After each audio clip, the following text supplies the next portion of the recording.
to start our show off with some some morning wrap up, the aftermath of UFC 297 in Canada.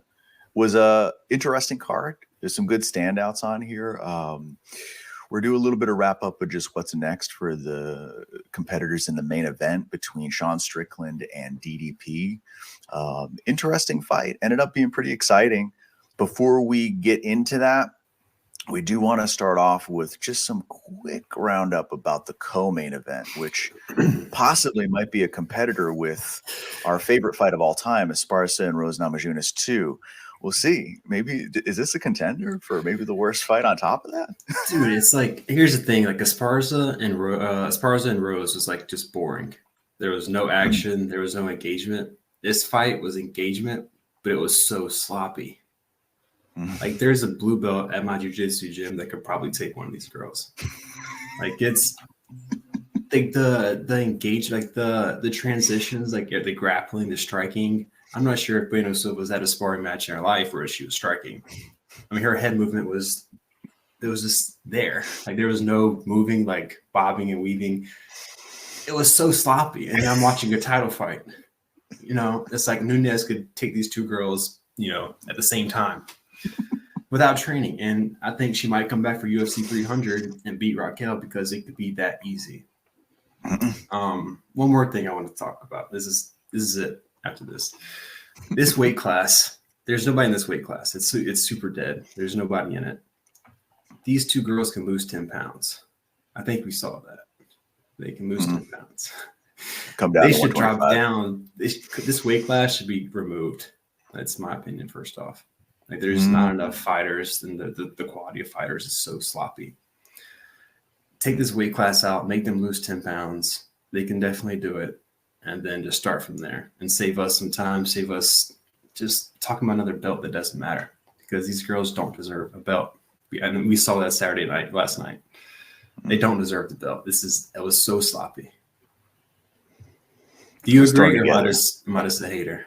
Am I listening to Sean Strickland too much? Okay. I 100% agree. Yeah. What do you think, Simon? I think before this, we said it was like, oh, this division is just dead now. The only way to revive it is to have like an awesome fight, and that didn't happen. I had hope in this fight. I thought it'd be a better fight. I thought Silva was better than that.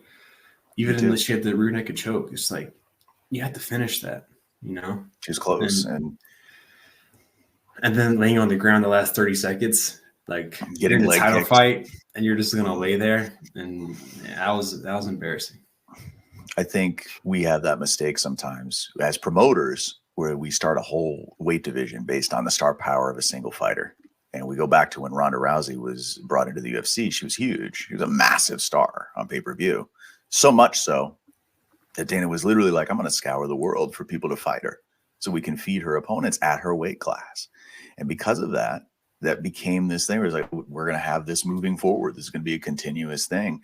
And I think this is one of the biggest struggles why Kayla Harrison struggles, because she's up at 145 and there's not a lot of people for her. And she's kind of a star, but what are you going to do after she retires? She has 4 or 5 fights defending against maybe some nobodies in the UFC. That's why we still see her staying with the PFL with the earning potential that she has there. But it comes down to stars. There's just not a lot of stars in that weight class. At 125 there are. And speaking of stars, the UFC has a massive star in Sean Strickland. And I know we've been covering this a little bit on our last episode, and, you know, he's blown up. Honestly, his press conference, whether you agree with his politics or not, the truth is it was electric. It was incredible. Like the reaction he was getting when the fan jumped up there was beautiful. It was just like insane. It was raucous. And he has so much fun. He's like the Don Fry of modern UFC, right? He's just based and just wild. And I hated seeing him lose, actually, because I thought he did a pretty good job. He made a good account of himself. The jab was fire, but maybe it's a lack of sitting down on the punches that led him to have some struggles with DDP. Were we impressed with DDP, or do we feel like he's kind of like swinging wildly into the air? I'll go ahead and go first, Simon. I was impressed by the cardio for sure. Going 5 rounds for the first time, throwing haymakers every round. And this didn't seem to faze him at all.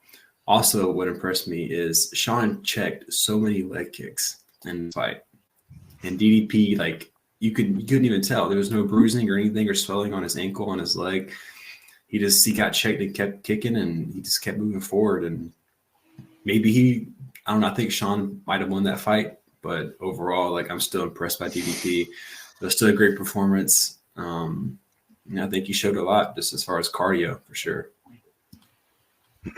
Yeah, I felt like DDP won the fight. I feel like what he did a good job of not doing was falling into like Sean's game of getting caught into like his. I mean, he did get caught into his jab a lot, but he didn't get backed up against the cage like Izzy did. But we saw Sean; he was so good at that, backing up Izzy against the cage.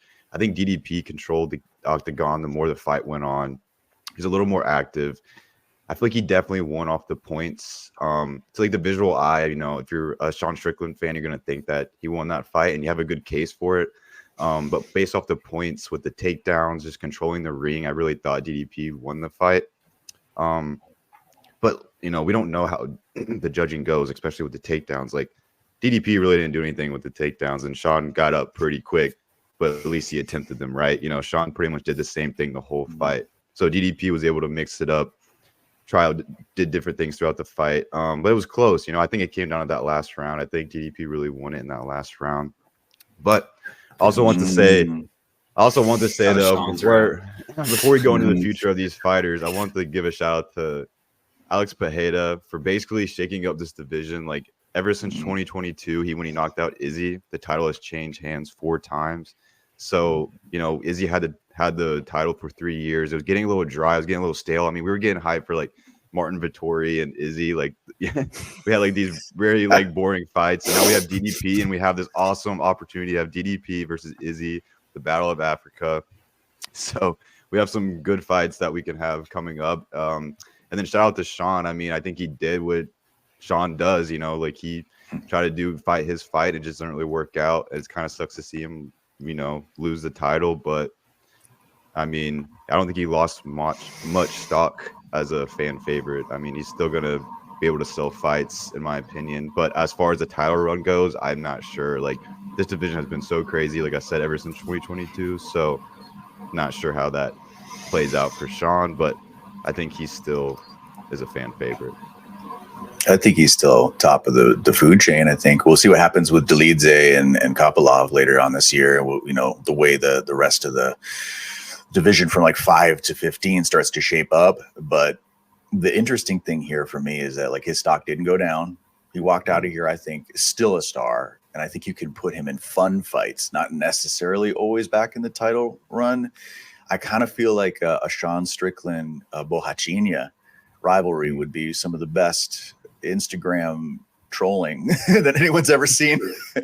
Like Paulo Costa on the internet is just undefeated. He's hilarious. And you know, I could see that being a fun fight. Actually, DDP, he's an impressive guy with his fight IQ because he knew how to win these rounds. He made it close, and he made it just enough where it looked like he's in control, and he's also pushing forward. Like you said, he didn't get corralled. He didn't let himself get pushed back. Adesanya lets you do that sometimes. He lets you do that. He's a snake charmer.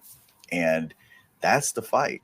Right now, what I'm most excited for is he just laying back, just licking his chops right now? Is he watching DDP coming after him and swinging wild overhand rights to a step-through spitting back fist that hits air, and then he resets and switches stances?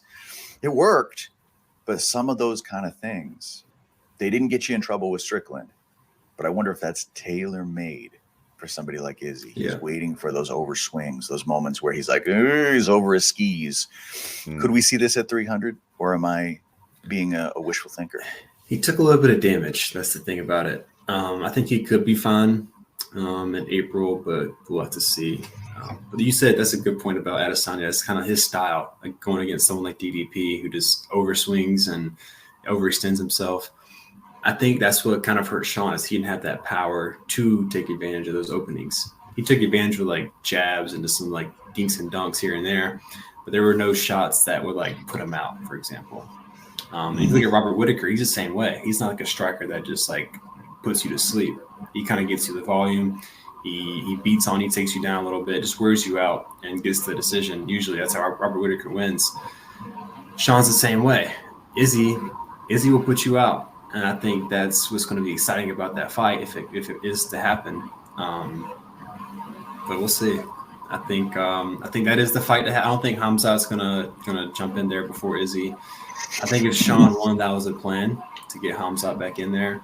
And then there's Brendan Allen as well, who fought Sean before and lost. So maybe they could, rematch again. I think him or Paulo Costa would be great matchups for Sean. Yeah. What do you think on 300, Simon? Is it toast? Is it too soon? They did interview DDP last night after the fight. He said he's like obviously banged up, but he could make it happen. But this is almost similar to like what happened last summer when he was supposed to fight Izzy. He was he said he would be able to get to fight Izzy in time, but he wasn't able to. So that's why Sean, had to come in. But yeah, I feel like it is possible, but it's really soon. I don't really see it happening. I could see it being like a summer card. But Izzy's ready to get back in there, I'm sure. So he's going to be fighting for maybe 300. I mean, I feel like he's meant to be on that card. Maybe save it. I can see Nunes coming back and fight 300 though, and reclaiming the title. After watching that fight, I think she could easily jump back in there and dominate Raquel Pennington. And to wrap us up, folks, on this particular topic, what both of those guys would have an opportunity to do, if you're thinking about Nunes and Adesanya, if either one of them did that, it's very rare that you see one of these people come back and reclaim their title 3 times. She got it, lost it to Pena, won it back. If he did it again with Izzy, he lost it to Pereira, got it back, lost it again. Imagine if he comes back, gets it again. That's something that Anderson, GSP, Bones, all the people, Jose Aldo, the best in the world, the GOATs, they didn't do that. When they fell off, the title was gone. It was off them. The strap was gone. But I think one of the biggest winners to take this home of the weekend was DDP. After the fight, calls out Alex Pereira. Alex Pereira's stone cold response to this was, that is so far from happening. Oh my goodness. He's not going to be fighting him. I don't think he's ever going back to 185. No. I think if anything, he's blowing it up. Yeah. I'm just kind of happy though, because this kind of fits my 2024 prediction. I did say Izzy was going to get the title back sometime in 2024. So I think like Alex, you hit it spot on with Izzy beating DDP. Like that's a perfect matchup for Izzy. So we're going to call it UFC apartheid. Yeah.